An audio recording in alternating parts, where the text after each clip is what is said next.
How are you today? As you know, I love books. I love good stories, and I love sharing them with you.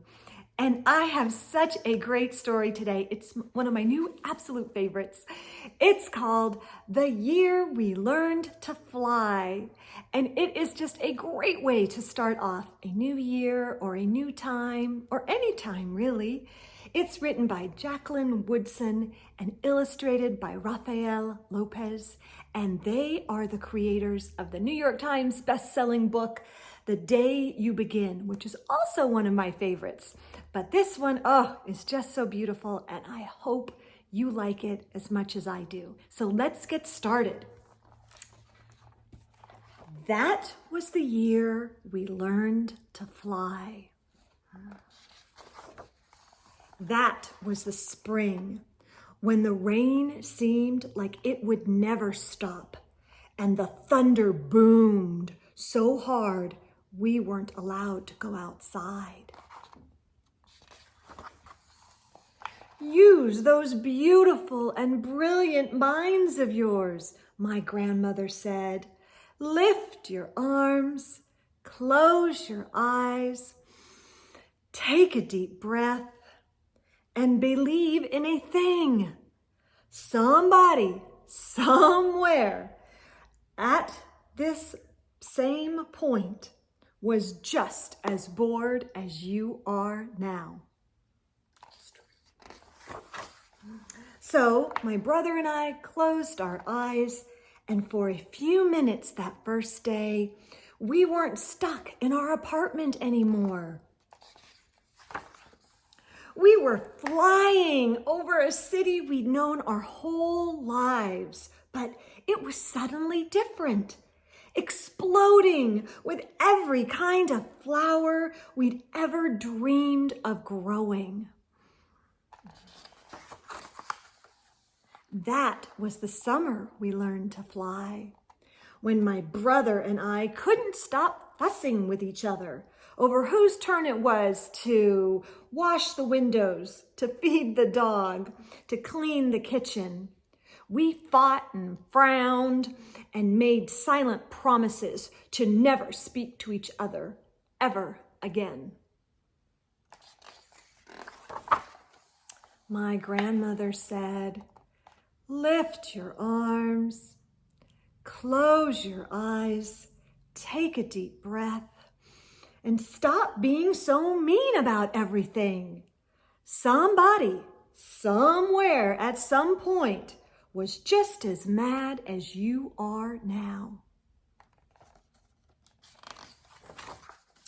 So we did.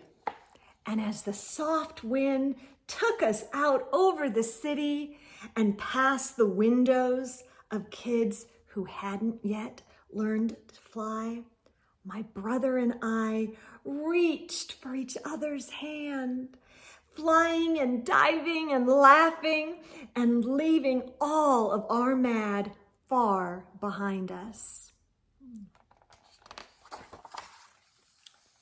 That was the autumn. Our rooms felt too big and lonely with only us in them, and the darkness coming on so fast. But while we hugged ourselves against the too quiet of it all, we remembered that we didn't have to be stuck anywhere anymore. My grandmother had learned to fly from the people who came before. They were aunts and uncles and cousins who were brought here on huge ships, their wrists and ankles cuffed in iron. But, my grandmother said, nobody can ever cuff your beautiful and brilliant mind. So our people learned to fly, she said. They dreamed a thing and made it happen, closed their eyes and flew away home. Oh. Lift your arms, my grandmother said. Close your eyes and remember, somebody, somewhere, at some point had to figure out they could fly. That was the winter we moved away from the building and the block and the friends we'd always known, to a street where the kids looked at us funny and didn't even answer when we asked them if they wanted to play. "It's okay," I said to my brother. "Somebody, somewhere, at some point, had to figure out they were ready for any new thing coming their way." So, like the people who came before us, we lifted our arms even higher, closed our eyes even tighter, breathed in even deeper, and flew the way we'd always known how to, free as the aunties and uncles and cousins who'd come before us, free as our own beautiful and brilliant minds. Oh. For a long time, the kids on the ground watched us. Then, one by one, they lifted their arms. One by one, they too learned to fly.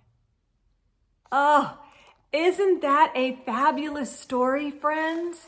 That is called The Year We Learned to Fly. Oh, I just love it so much. And in the back of the book is a special letter from the author. And it says, "The first time I read The People Could Fly, American Black Folk Tales by the brilliant Virginia Hamilton, I realized that through her beautiful story, I was learning to fly, not with wings, but with words."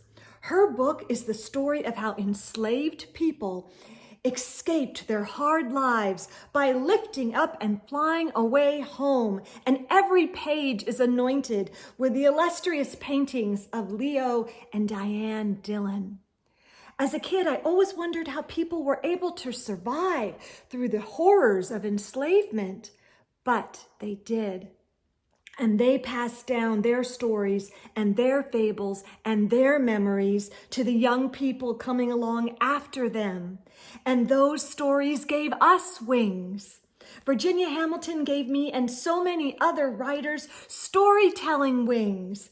And with these wings, I have been able to fly past even the hardest of times into the world of my stories. Sometimes the first step towards change is closing our eyes, taking a breath, and imagining a different way. And that is by Jacqueline Woodson. And that is the fabulous story, The Year We Learned to Fly. I hope that you are having a fabulous year, friends. And I hope that you are imagining and flying. Oh, see you soon. Take care. Bye now.